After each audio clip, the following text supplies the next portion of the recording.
정오 종합뉴스.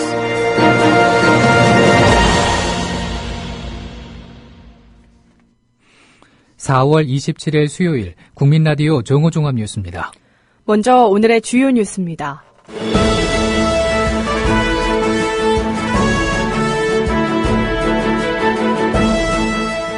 박근혜 대통령은 어제 언론사 편집보도국장 오찬 간담회에서 4.13 총선 민의를 받아들일 생각이 없음을 분명히 했습니다. 전경련, 대한상의 등 경제단체들이 올 초 벌였던 경제입법 촉구 서명운동에도 어버이연합이 일당을 주고 탈북자들을 동원한 것으로 드러났습니다. 가습기 살균제 사건을 수사하는 서울중앙지방검찰청은 옥시레킷 벤키저 연구소장 조모 씨를 오늘 참고인으로 소환했습니다. 5월 6일이 임시공휴일로 지정되면 정부 수립 후 58번째 임시공휴일로 기록될 전망입니다. 국민라디오 정오종합뉴스 잠시 후 시작합니다.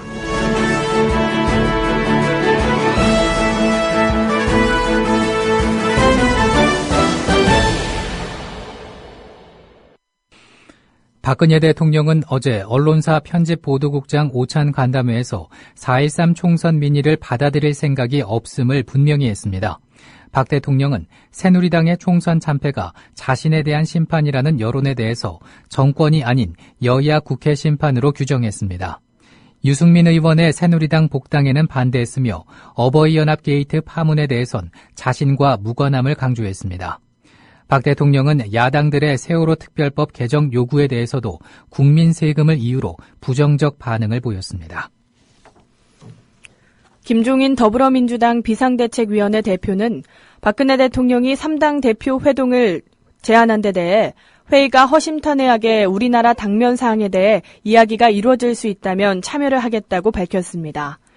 김종인 대표는 오늘 국회에서 열린 비대위 회의 후 기자들이 박 대통령의 제안에 응할지 묻자 그때 정식 회의가 제의되면 응할 용의가 있다며 이같이 말했습니다. 한편 그는 박 대통령의 어제 언론인 간담회 내용에 대해선 지금까지 박근혜 정권이 추진한 일에 대해 전혀 별다른 변화가 없다는 걸 강조했을 뿐이기에 그에 대해서 논평할 가치가 없다고 말했습니다. 이상돈 국민의당 비례대표 당선인은 어제 박근혜 대통령이 연정을 거부한 데 대해서 아직도 당면한 현실에 대한 냉철한 인식이 부족하다고 비판했습니다. 이 당선인은 조선일보와의 인터뷰에서 이같이 말하며 스스로 내려놓아야 나라를 위한 길이 열리며 객관적으로 연정이 아니면 답이 없다고 단언했습니다. 그는 현 정권이 그간의 실패를 인정하고 국정운영의 권한과 책임 일부를 야권과 공유하면 경제 위기를 이겨낼 수 있는 실마리를 찾을 수 있다며 국난에 가까운 위기 극복을 위해서 박근혜 대통령이 이번 정권에서 연정을 제안해야 하며 두 개의 야당도 이를 받아들여야 한다고 주장했습니다. 정의당은 어제 박근혜 대통령의 언론사 오찬 간담회에 대해 여야가 첨예하게 의견을 달리하는 모든 사안에 대해 변하지 않는 인식을 드러냈다고 비판했습니다. 한창민 정의당 대변인은 브리핑을 통해 이같이 말한 뒤 선거에 나타난 민의를 이야기하면서 공천 관련 책임을 떠넘기고 위안부 합의에 소녀상이 빠졌다느니 국정교과서 안 하면 북한에 의해 통일된다는 등 민심과 동떨어진 이야기가 줄줄이 나왔다고 개탄했습니다. 한 대변인은 이어 현안에 대한 한마디 한마디가 답답함을 넘어 이해하기 힘들 정도라고 말했습니다. 전경련과 대한상의 등 경제단체들이 올 초 벌였던 경제입법 촉구 서명운동에도 어버이연합이 일당을 주고 탈북자들을 동원한 것으로 드러났습니다. 어제 JTBC 뉴스룸에 따르면 박근혜 대통령이 지난 1월 18일 경제활성화 입법 촉구를 위한 서명운동에 참여한 후 지난 2월 5일 김미화 탈북 어버이연합 대표는 민생구하기 입법 촉구 1,000만 명 서명운동 동참을 부탁드립니다라며 서명 캠페인을 벌였습니다. 어버이연합 회원과 탈북자들은 전국에서 서명운동을 벌여 10,000명의 서명을 모아 대한상공회의소에 제출했고 이 과정에 어버이연합이 탈북자 등에게 일당을 주고 서명운동을 진행했던 것으로 드러났습니다. 서울중앙지검은 전국경제인연합회가 종교단체 계좌를 통해 보수단체인 대한민국 어버이연합을 우회 지원했다는 의혹 관련 사건에 대해 수사에 착수했습니다. 경실련은 정경련이 기독교 선교복지재단 계좌로 2014년 9월, 11월, 12월에 총 1억 2천만 원을 송금했고 이 재단은 같은 해 5월 말과 9월 초 1,400만 원과 1,200만 원을 각각 어버이연합에 지원했다고 주장했습니다. 검찰은 청와대 행정관이 어버이연합을 부추겨 관제 시위를 지시했다는 의혹 사건도 함께 수사할 방침입니다. 더불어민주당 이춘석 원내수석 부대표는 전경련의 어버이연합 등 보수단체 자금 지원 의혹과 관련해서 국회 안행위와 법사위, 운영위 등의 상임위 개최를 요구했습니다. 더민주내 보수단체 불법 자금 지원 진상조사 TF 팀장이기도 한 이 원내수석은 오늘 오전 비대위 회의에서 전경련의 보수단체 자금 지원은 그 자체로 금융실명제법 위반과 배임과 탈세 등의 소지가 다분하다며 이렇게 말했습니다. 또 국회 진상조사위 구성 등 모든 수단을 동원해 정부기관 개입 의혹을 낱낱이 밝혀내겠다고 말했습니다. 세월호 특별조사위원회가 어제부터 이틀 동안 인양작업 현지조사에 들어갔습니다. 세월호 특조위 진상규명 소위원회는 진도 세월호 사고 현장을 방문해 본격적인 궤도에 들어간 인양작업 과정을 지켜봤습니다. 세월호 특조위는 오늘까지 인양작업 세부 공정을 확인하고 모니터링합니다. 해양수산부는 이르면 오는 7월 태풍이 오기 전에 세월호를 인양할 예정입니다. 5월 6일이 임시 공휴일로 지정되면은 정부 수립 후 58번째 임시 공휴일로 기록될 전망입니다. 국무총리실과 인사혁신처 등에 따르면 정부는 오는 28일 박근혜 대통령 주재로 열리는 국무회의에 5월 6일을 임시 공휴일로 지정하는 안건을 상정하기로 했습니다. 국무회의에서는 안건이 통과될 가능성이 높아 징검다리 휴일 사이에 낀 5월 6일이 임시 공휴일로 지정될 것으로 보입니다. 인사혁신처에 따르면 5월 6일이 임시 공휴일로 지정되면 정부 수립 후 58번째가 됩니다. 가습기 살균제 사건을 수사하는 서울중앙지방검찰청은 영국계 다국적 기업 옥시레키 벤키저 연구소장 조모 씨를 오늘 참고인으로 소환했습니다. 검찰은 또 어제 소환 조사한 옥시 전 선임연구원 최모 씨와 가습기 살균제 주요 성분인 PHMG 원료 도매업체 대표 이모 씨도 소환 조사하고 있습니다. 검찰은 조 씨 등을 상대로 옥시 측이 PHMG 성분이 들어간 가습기 살균제를 개발한 경위 등을 조사할 방침입니다.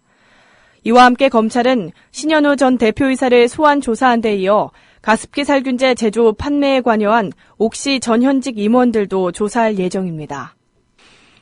정부가 청년 여성 일자리 종합대책을 발표했습니다.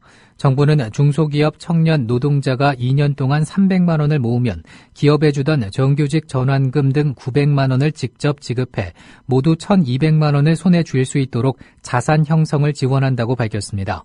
또 100% 면접 기회를 제공하고 면접 뒤 전문가의 조언도 듣는 청년 채용의 날 행사를 매달 한 번씩 전국 창조경제혁신센터 17곳에서 열 예정입니다. 이와 함께 민간 기업의 여성 노동자도 임신 중에 육아휴직할 수 있도록 법을 바꾸고 중소기업에 월 30만 원 육아휴직 지원금을 지급하기로 했습니다. 올해 기업들의 신규 인력 채용 규모는 작년보다 4.4% 감소할 것으로 전망됐습니다. 한국경영자총협회는 최근 전국에 있는 100인 이상 기업 336개를 대상으로 2016년 신규 인력 채용 동태 및 전망조사를 실시한 결과 이같이 나타났다고 밝혔습니다. 조사 결과 기업 규모별로는 300인 이상이 마이너스 4.0%, 100인에서 299인은 마이너스 10.9%로 전년 대비 감소폭이 확대됐고 특히 300인에서 999인 기업이 마이너스 12.3%로 채용 감소폭이 가장 컸습니다. 올해 신규 인력 채용 계획이 있거나 이미 채용했다는 응답은 56.2%로 2011년 이후 최저치를 기록했습니다. 경기 불황 영향으로 아르바이트 소득도 감소했다는 조사 결과가 나왔습니다.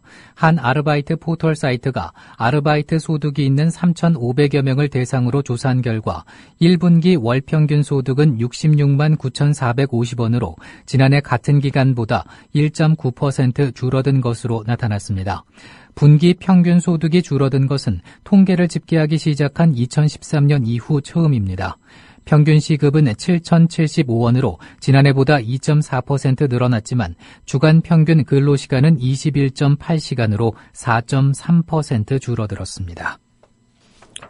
4.13 총선에 출마한 각 정당과 지역구 비례대표 후보들이 정부에 청구한 선거비용 보전액이 1,000억 원이 넘는 것으로 나타났습니다.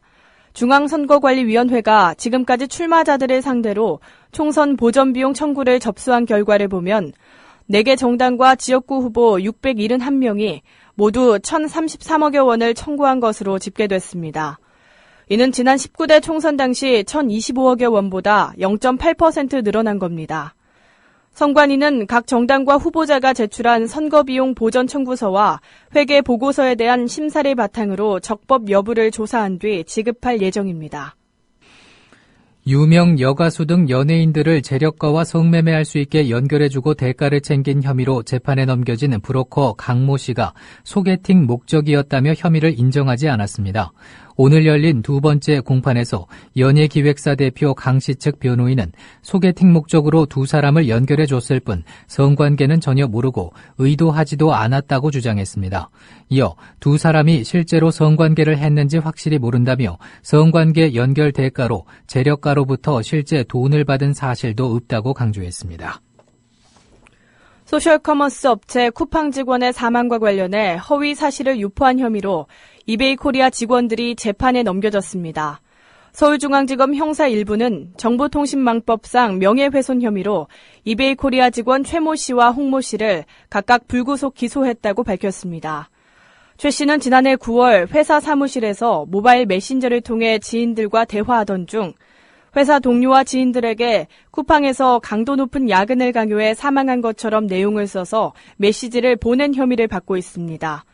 홍 씨는 평소 친분이 있던 전문지 기자에게 사람 잡는 쿠팡 야근이라는 내용의 메시지를 전송한 혐의입니다.